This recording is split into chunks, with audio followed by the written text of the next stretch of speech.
we are a part of City Theatre of Gothenburg with the aim to play for most of the young people of the city.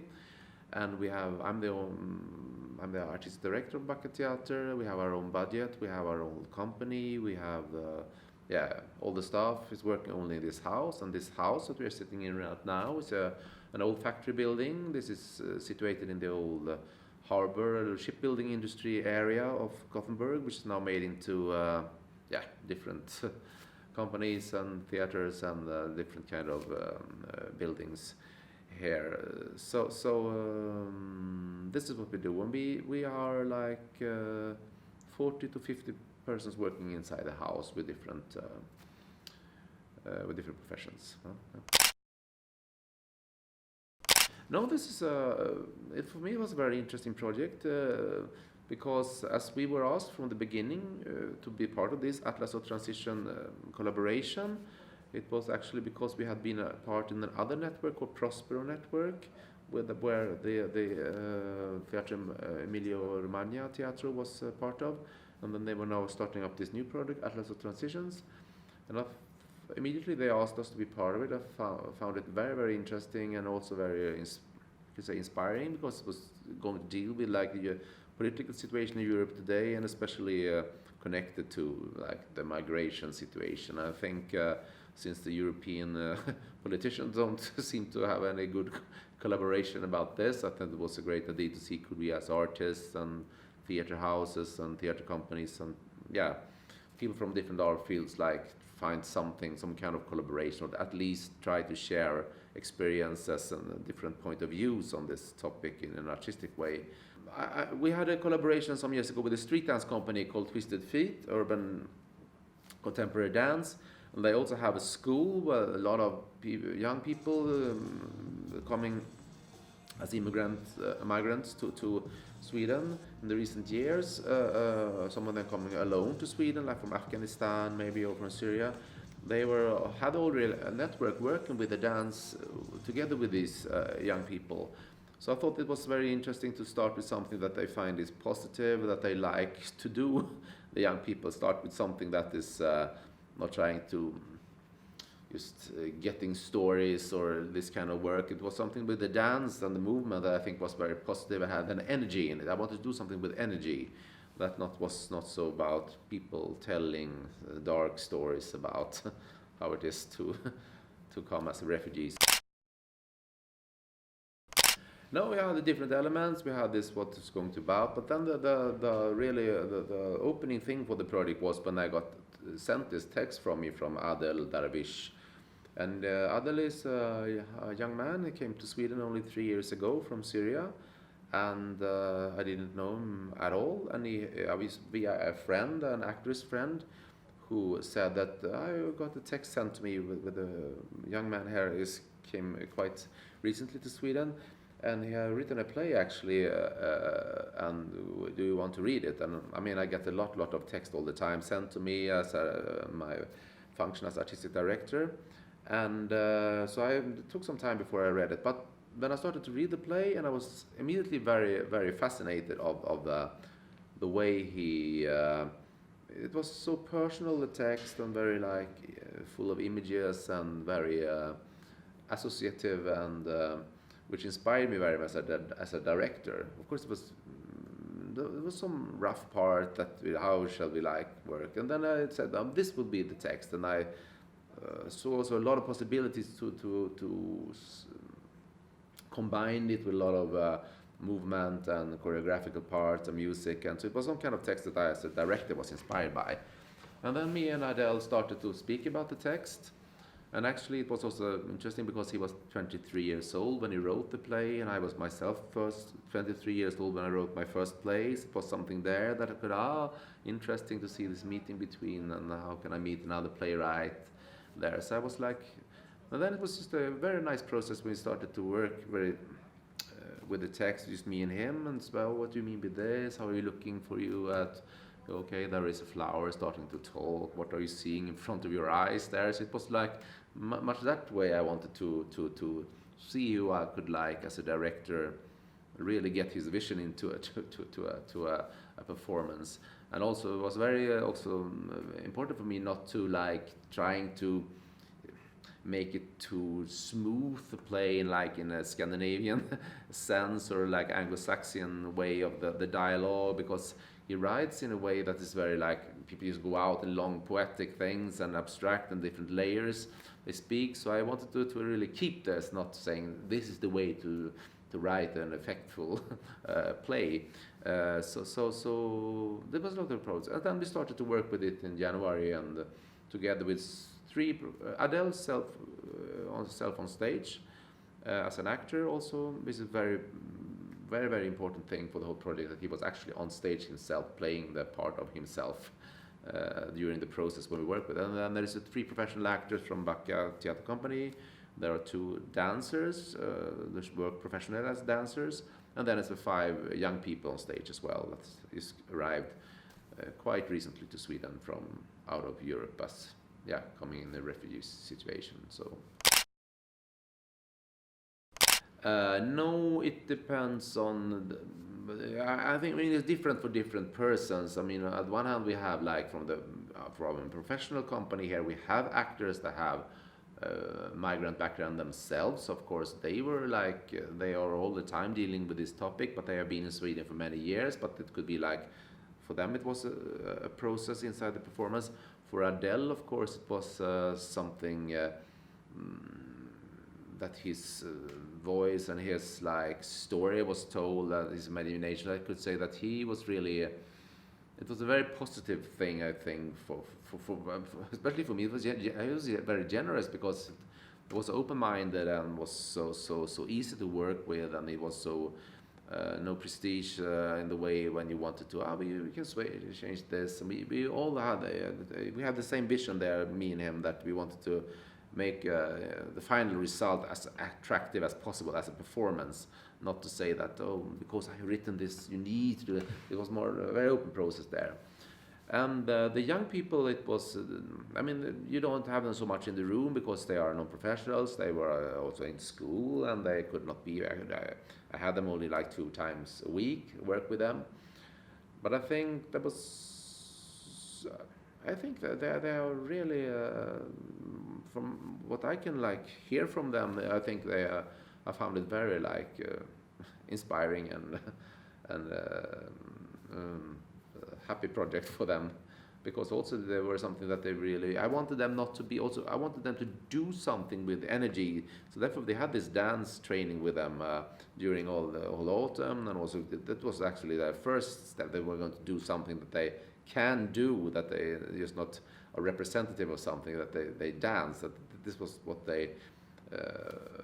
This was a strong thing for them to be part of it. But on the other hand, I was also inspired of them as persons, that I use them more and more as like actors, performers, etc. in the stage as well, in the performance as well. So yeah.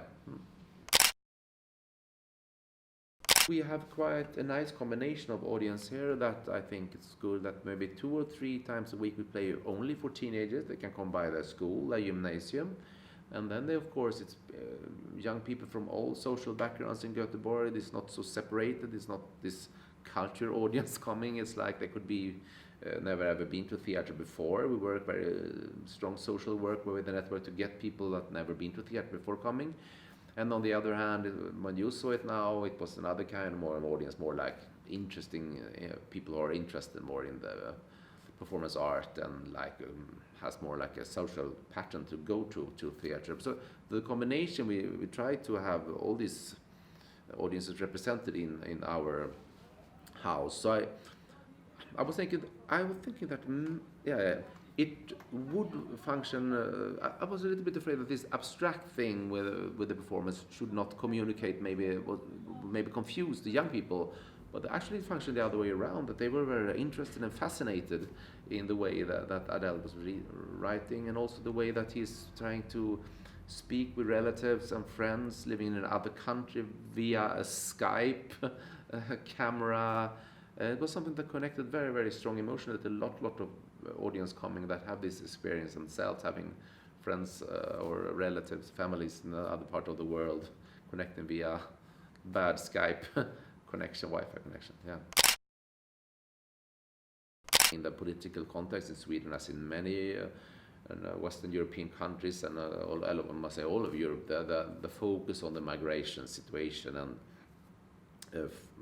and all the conflicts and the racism and the nationalism movement, etc.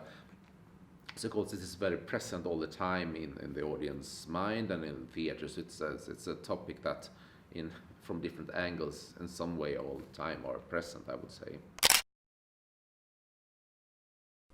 I think what it happened I mean, the questioning of one perspective that been so the power, like, of one position, speaking this, we are speaking from a Western European perspective, or the Scandinavian perspective, that this story about that we're speaking, how we look on life, what God we are talking about, what family constructions we're talking about, all this kind of culture patterns that we have taken for granted in a way for many years, especially in Sweden, when it's been a small country up in the north, quite not so like multicultural during the many hundred years. It's been like this the last 20-30 years that we have a lot more. And I think all these newcomers, that it's really opening up a more polyphonic way of looking at the narrative about human beings, I think, and also opening up the story, how to tell about the human being, need to be questioned in a way that we don't take certain cultural context for granted, that we need to have a much more polyphonic way of looking of human beings, I think, and that the story about the contemporary society and the contemporary human being must be that there are so many voices, so many perspectives, so many ways of living your life that are present in our minds. Also connected to that we get so much images all the time, that if something is happening right now, it could be a bomb, or it could be an accident, it could be whatever, and we have, it takes like 5 minutes, you have all the images, all the in your own phone, of course. So we live the global, we have so much images all the time, and I think this creates a need to really find a much more polyphonic way of the way you speak about human beings, I think. I mean, we had this incident with, I mean, just to say that how much this kind of project also can tell you about your society you live in. And as I said before, things you take for granted, maybe from my position, and just to work with other people with other perspectives and other looks and other way of moving through the city. We have this situation with one of the young guys, the non-professionals on stage, and three of them actually were going in the center of the city on Saturday night, and they were stopped by two guards, like not police, but people who are like put at the center station to keep it calm there, and they like, can you follow with us? And took one of these guys down to a room without the camera and just really beat him up, and it was the teeth was and it was totally, and this telling a racist thing all the time, that you fucking Taliban, go back to your country, what are you doing here, I will you fucking, and very rude racist word all the time. So it was like a systematical racist deed, really, that was and I mean, you can see immediately on these, and they were so afraid, all of them. And of course, they thought it was like police that was doing this. And of course, you can say that I know why they picked them, because you can see immediately when they walk on the street, you can see they have come to Sweden quite recently. You can see that they are not, not so, and you can feel it. So of course, I think they can pick these persons that have absolutely no power, no voice, no. I think they can. Two of them can not speak Swedish, really not at all. And I mean, of course, they can feel this, and they think it's just safe to do this. But we, on the other hand, now, since he was living, he was working here, we could also push on the social media and really tell his story out to everyone. So we get a really big wave, and the media called us up later, and how can you believe his version? But we said, he's telling the same story all the time. We have no reason to not rely on what he's telling. But and of course you started thinking then, what are the odds? I mean, we're working like for we're working for 8 weeks with a person with this background, and immediately one of them this is happening. So you can of course think how many persons without in the same situation which don't have the platform that he at this moment with us speaking Swedish and have this kind of we can understand how the Swedish society we helped him with in the law process with a lawyer, etc. And of course it's really horrifying to see this. We used to very coldly put out his story, wrote it, me myself wrote it, I interviewed him, I just told it very without any like political, to say propaganda in it. I didn't use the word, I was telling his story very, what he was saying with his own words, what happened, we spread it. And it was huge, I think it was like 500,000 persons like spreading it and reading it. It was so spread on the social media. And of course, mostly as it functions on social media, most of the reactions were like people that like have the same position like we have. That was just very, very, angry over this racist thing. But on the other hand, of course, there was a lot of comments that he's just telling lies on what he did, what he had done, and exactly it's worth to do this, blah blah blah. It's worth to get this, to get beaten up, etc.